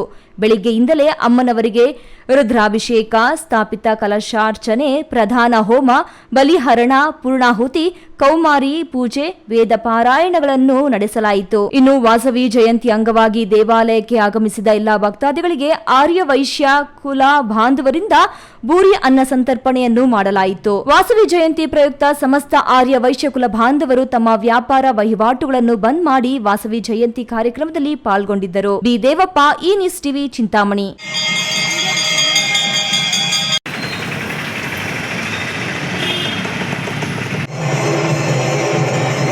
ದೇವನಹಳ್ಳಿ ಪಟ್ಟಣದ ಬಜಾರ್ ರಸ್ತೆಯಲ್ಲಿನ ಖಾಸಗಿ ಭವನದಲ್ಲಿ ವೈಶ್ಯ ಸಮುದಾಯದವರಿಂದ ವಾಸವಿ ದೇವಿಗೆ ವಿಶೇಷ ಪೂಜೆ ಮತ್ತು ವಾಸವಿ ಯಜ್ಞವನ್ನು ಹಮ್ಮಿಕೊಳ್ಳಲಾಗಿತ್ತು. ಹೋಮ, ಯಜ್ಞ, ಪೂಜೆಗಳಿಂದ ಪ್ರತಿ ವರ್ಷದಂತೆ ಈ ವರ್ಷವೂ ಸಹ ವಿಜೃಂಭಣೆಯಿಂದ ವೈಶ್ಯ ಸಮುದಾಯದವರು ವಾಸವಿ ಜಯಂತಿಯನ್ನು ಶ್ರದ್ಧಾ ಭಕ್ತಿಯಿಂದ ಆಚರಿಸಿದರು. ದೇವನಹಳ್ಳಿ ಪಟ್ಟಣದ ಬಜಾರ್ ರಸ್ತೆಯಲ್ಲಿನ ಖಾಸಗಿ ಭವನದಲ್ಲಿ ವೈಶ್ಯ ಸಮುದಾಯದವರಿಂದ ವಾಸವಿ ದೇವಿಗೆ ವಿಶೇಷ ಪೂಜೆ ಮತ್ತು ವಾಸವಿ ಯಜ್ಞವನ್ನು ಹಮ್ಮಿಕೊಳ್ಳಲಾಗಿತ್ತು. ಪೂಜಾ ಕೈಂಕಾರ್ಯದಲ್ಲಿ ಭಾಗವಹಿಸಿದ ವಾಸವಿ ಸಂಘದ ಜಿಲ್ಲಾಧ್ಯಕ್ಷ ಸತೀಶ್ ಕುಮಾರ್ ಮಾತನಾಡಿ, ವಾಸವಿ ಜಯಂತಿ ಹಬ್ಬವನ್ನು ಪ್ರತಿ ವರ್ಷ ಅದ್ಧೂರಿಯಾಗಿ ಆಚರಿಸಲಾಗುತ್ತದೆ. 101 ವಿವಿಧ ಹೂಗಳಿಂದ ಪುಷ್ಪಯಾಗದ ಮೂಲಕ ದೇವಿಯನ್ನ ಪೂಜಿಸಲಾಗುವುದು. ಕಾಲಕಾಲಕ್ಕೆ ಮಳೆ ಬೆಳೆಯಾಗಲೆಂದು, ಸಕಲ ಕಷ್ಟಗಳು ನಿವಾರಣೆಯಾಗಲೆಂದು ಪ್ರಾರ್ಥಿಸುತ್ತೇವೆ ಎಂದರು. ಇನ್ನು ಕಳೆದ ವರ್ಷದಲ್ಲಿ ಅಂಬಾರಿ ಸೇವೆ ಮೆರವಣಿಗೆ ನಡೆದಿತ್ತು. ಈ ವರ್ಷದಲ್ಲಿ ಪುಷ್ಪಯಾಗದ ಮೂಲಕ ದೇವಿಯನ್ನ ಪೂಜಿಸಲಾಗುತ್ತದೆ. ಪೂಜಾ ಕೈಂಕಾರ್ಯದಲ್ಲಿ ಮಹಿಳೆಯರು ಭಾಗವಹಿಸಿ ದೇವಿಯ ಕೃಪಾಶೀರ್ವಾದ ಪಡೆದರು. ನಂತರ ಭೋಜನ, ತೀರ್ಥ ಪ್ರಸಾದ ವಿನಿಯೋಗ ಜರುಗಿದ್ವು. ನಾಳೆ ನಮ್ಮದು ವಾಸವಿ ಜಯಂತಿ ಹಬ್ಬ ನಾವು ವಿಜೃಂಭಣೆಯಿಂದ ಆಚರಿಸ್ತೀವಿ. ಪ್ರತಿ ವರ್ಷದಂತೆ ಈ ವರ್ಷವನ್ನು ವಾಸವಿ ಜಯಂತಿನ ಆಚರಿಸ್ತಾ ಇದ್ವಿ. ಆದರೆ ಈ ಸರಿ ಒಂದು ಹೊಸದಾಗೊಂದು ಪುಷ್ಪಯಾಗ ಅಂತ 103 ಹೂಗಳಿಂದ ದೇವಿಗೆ ಪೂಜೆ ಮಾಡುವ ಮೂಲಕ ಪುಷ್ಪಾರ್ಚನೆ ಕಾರ್ಯಕ್ರಮವನ್ನು ಹಮ್ಮಿಕೊಂಡಿದ್ದೀವಿ. ಒಳ್ಳೆ ಬೆಳೆ ಆಗಲಿ, ಒಳ್ಳೆ ಮಳೆ ಆಗಲಿ ಅಂತ ಒಂದು ಪುಷ್ಪಯಾಗವನ್ನು ಎಲ್ಲ ಕಷ್ಟಗಳೆಲ್ಲ ನಿವಾರಣೆ ಆಗಲಿ ಅಂತ ನಾವು ಪುಷ್ಪಯಾಗವನ್ನು ಹಮ್ಮಿಕೊಂಡಿದ್ದೀವಿ. ಈ ವೇಳೆ ಆರ್ಯ ವೈಶ್ಯ ವಾಸವಿ ಮಂಡಳಿ ಸಂಘದ ಅಧ್ಯಕ್ಷ ಕೆಎಸ್ ಪ್ರಭಾಕರ್, ಎಪಿ ಸತ್ಯನಾರಾಯಣ್, ಶ್ರೀಕಾಂತ್, ಎವಿ ನಾಗೇಶ್, ರವಿಕುಮಾರ್, ರಮೇಶ್ ಬಾಬು, ವಾಸವಿ ಮಂಡಳಿಯ ಪ್ರಾಧಿಕಾರಿಗಳು, ಸಮುದಾಯದವರು ಇದ್ದರು. ಹೈದರ್ ಸಾಬ್, ಈ ನ್ಯೂಸ್ ಟಿವಿ, ದೇವನಹಳ್ಳಿ. ಇದೀಗ ವಿರಾಮದ ನಂತರ ಈ ನ್ಯೂಸ್ ಟಿವಿ ಮುಂದುವರಿಯುತ್ತದೆ. ಭಾರತದ ಪ್ರತಿಷ್ಠಿತ ದ್ವಿಚಕ್ರ ವಾಹನಗಳಲ್ಲಿ ಒಂದಾದ ಹೀರೋ ಬೈಕ್ಗಳು ಹಾಗೂ ಹೊಸ ಎಲೆಕ್ಟ್ರಿಕ್ ವೀಡು ಸ್ಕೂಟರ್ಗಳ ಮಾರಾಟ ಮತ್ತು ಸರ್ವಿಸ್ ಚಿಕ್ಕಬಳ್ಳಾಪುರ ಮತ್ತು ಶಿಡ್ಲಘಟ್ಟದ ಮಂಜುನಾಥ ಶೋರೂಮ್ನಲ್ಲಿ ಲಭ್ಯ. ಚಿಕ್ಕಬಳ್ಳಾಪುರ ಜಿಲ್ಲೆಯಲ್ಲಿ ಪೆಟ್ರೋಲ್ ಹಾಗೂ ಎಲೆಕ್ಟ್ರಿಕ್ ಹೀರೋ ದ್ವಿಚಕ್ರ ವಾಹನಗಳ ಅಧಿಕೃತ ಮಾರಾಟಗಾರರು ಲಕ್ಷ್ಮೀನಾರಾಯಣ್ ಸಾರಥ್ಯದಲ್ಲಿ ಆರಂಭವಾಗಿರುವ ಮಂಜುನಾಥ ಹೀರೋ ಶೋರೂಮ್ಗಳು ಹಲವು ವೈಶಿಷ್ಟ್ಯತೆಗಳೊಂದಿಗೆ ಕೂಡಿವೆ. ವಿಳಾಸ ವಿಶಾಲ್ ಮಾರ್ಟ್ ಮುಂಭಾಗ, ಬಿಬಿ ರಸ್ತೆ, ಚಿಕ್ಕಬಳ್ಳಾಪುರ ಮತ್ತು ಕೆಎಸ್ಆರ್ಟಿಸಿ ಬಸ್ ಸ್ಟ್ಯಾಂಡ್ ಹತ್ತಿರ, ಶಿಡ್ಲಘಟ್ಟ. ಇಂದೇ ಭೇಟಿ. ನನ್ನ ಕನಸು ಡಾಕ್ಟರ್ ಆಗೋದು. ಡಾಕ್ಟರ್ ಆಗೋದು ನನ್ನ ಕನಸು. ಮಗಳು ಡಾಕ್ಟರ್ ಆಗಲಿ ಅನ್ನೋದು ನನ್ನ ಕನಸು. ಕನಸು ಎಲ್ಲರಿಗೂ ಇರುತ್ತದೆ. ఇంక డాక్టర్ ఓడపందు భారీ ఆశ ఉండు. మెడికల్ ఓదోండు నడ స్వప్న మా కసు ఎక్కువ సపన డాక్టర్ జావు కామును. ಕನಸು ಎಲ್ಲೆಲ್ಲೂ ಇರುತ್ತದೆ. ಮೆಡಿಕಲ್ ಓದುವುದು ನನ್ನ ಕನಸು. ನನ್ನ ಮಗನು ಡಾಕ್ಟರ್ ಆಗ್ಬೋದೇನ್ರಿ? ನನ್ನ ಕನಸು ಡಾಕ್ಟರ್ ಆಗೋದು. ಕನಸು ಎಲ್ಲರ ಹಕ್ಕು. ಆದರೆ ಕನಸು ನನಸಾಗಲು ಬೇಕು ನಂಬಿಕೆ, ಛಲ ಮತ್ತು ಪರಿಶ್ರಮ. Neat academy. ಕಷ್ಟಪಟ್ಟು ಹಣ ಕೊಡಿಸಿ ಒಡವೆ ಮಾಡಿಸಿರ್ತೀರಿ. ಮಕ್ಕಳ ಉನ್ನತಾಭ್ಯಾಸಕ್ಕೋ, ಅವ್ರ ಮದ್ವೆಗೋ ಅಥವಾ ಯಾವ್ದಾದ್ರೂ ಆರೋಗ್ಯ ಸಮಸ್ಯೆ ಬಂದಾಗ ಹಣ ಬೇಕಾಗತ್ತೆ. ಆ ಚಿನ್ನವನ್ನ ಮಾರೋಕೆ ಅಂತ ಹೋದಾಗ ಬೇಕಾಬಿಟ್ಟಿ ಬೆಲೆ ಕೇಳ್ತಾರೆ ಅನ್ನೋ ಚಿಂತೆಲಿದ್ದೀರಾ? ಇನ್ನು ಮುಂದೆ ಆ ಚಿಂತೆ ಮಾಡೋ ಪ್ರಮೇಯನೇ ಇಲ್ಲ. ಹಿಂದೆ ಹಿಂದೂಸ್ತಾನ್ ಗೋಲ್ಡ್ ಕಂಪನಿಗೆ ಬನ್ನಿ. ತಾವು ಅಡ ಇಟ್ಟಿರೋ ಚಿನ್ನವನ್ನ ತಕ್ಷಣ ಬಿಡಿಸಿ ಇಂದಿನ ಆನ್ಲೈನ್ ಬೆಲೆಗೆ ಕೊಂಡ್ಕೊಂಡು ಕೂಡಲೇ ಬಾಕಿ ಹಣವನ್ನ ನಿಮ್ ಕೈ ಕೊಡ್ತಾರೆ. ನಿಮ್ಮ ಕನಸಿನ ಸಾಕಾರಕ್ಕೆ ಜೊತೆ ಆಗ್ತಾರೆ. ಹಿಂದೂಸ್ತಾನ್ ಗೋಲ್ಡ್ ಕಂಪನಿ ಇದು ನಿಮ್ಮ ಕಂಪನಿ ಅಲ್ಲ, ನಮ್ಮೆಲ್ಲರ ಕಂಪನಿ. ವಿರಾಮದ ನಂತರ ಈ ನ್ಯೂಸ್ ಟಿವಿಗೆ ಸ್ವಾಗತ. ಇದೀಗ ಸಂಕ್ಷಿಪ್ತ ಸುದ್ದಿಗಳು.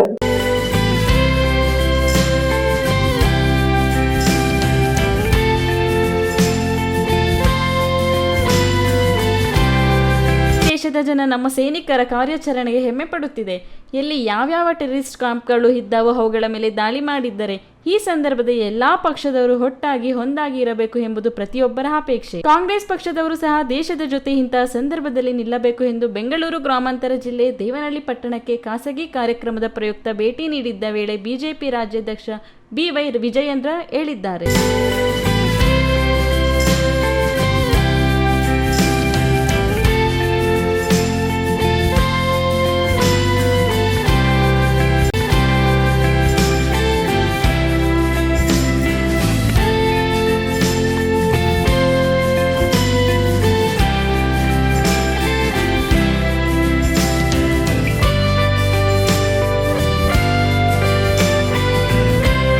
ಇತ್ತೀಚೆಗೆ ಕಲಬುರಗಿ ಮುಂತಾದ ಕಡೆ ಬ್ರಾಹ್ಮಣ ಸಮುದಾಯದ ಅಭ್ಯರ್ಥಿಗಳ ಜನಿವಾರ ತೆಗೆಸಿ ಪರೀಕ್ಷೆಗೆ ಅನುಮತಿ ನೀಡುತ್ತಿರುವುದು ಖಂಡನೀಯ ಎಂದು ಗೌರಿಬಿದನೂರು ತಾಲೂಕು ಬ್ರಾಹ್ಮಣ ಸಂಘದವರು ಕಿಡಿಕಾರಿದರು. ಗೌರಿಬಿದನೂರಿನಲ್ಲಿ ನಡೆದ ಪ್ರತಿಭಟನಾ ರ್ಯಾಲಿ ವೇಳೆ ಮಾತನಾಡಿ, ಸನಾತನ ಧರ್ಮಿಗಳಾದ ನಮ್ಮ ಮೇಲೆ ನಿರಂತರವಾಗಿ ದಬ್ಬಾಳಿಕೆ ನಡೆಸುತ್ತಿರುವುದು ಬೇಡ. ಇವೆಲ್ಲವೂ ಸನಾತನ ಹಿಂದೂ ಧರ್ಮದ ಮೇಲೆ ಆಗುತ್ತಿರುವ ದಬ್ಬಾಳಿಕೆ. ಬ್ರಾಹ್ಮಣ ವರ್ಗದವರನ್ನು ಇತ್ತೀಚಿನ ದಿನಗಳಲ್ಲಿ ಹೆಚ್ಚು ಅವಮಾನಗಳಿಂದ ನೋಡುತ್ತಿರುವುದಾಗಿದೆ. ಹಿಂದೂ ಧರ್ಮದ ವಿಧಿವಿಧಾನಗಳನ್ನು ಆಚರಿಸಲು ನಮಗೆ ಜನಿವಾರ ಹೆಚ್ಚು ಧಾರ್ಮಿಕ ಭಾವನೆಯಾಗಿದೆ. ಇಂತಹ ಘಟನೆಗಳು ಮರುಕಳಿಸದಂತೆ ಸರ್ಕಾರ ಕ್ರಮ ವಹಿಸಬೇಕೆಂದು ಬ್ರಾಹ್ಮಣ ಸಂಘದವರು ಆಗ್ರಹಿಸಿ ತಹಸೀಲ್ದಾರ್ ಅವರಿಗೆ ಮನವಿ ಪತ್ರ ಸಲ್ಲಿಸಿದರು. ಪ್ರತಿಭಟನಾ ಕಾರ್ಯಕ್ರಮದಲ್ಲಿ ಅಧ್ಯಕ್ಷರಾದ ಡೈರಿ ರಮೇಶ್, ರಘುಬಾಬು, ಸತೀಶ್, ವೇಣು, ಮುದಲೋಡು ಮುಂತಾದವರು ಭಾಗವಹಿಸಿದ್ದರು.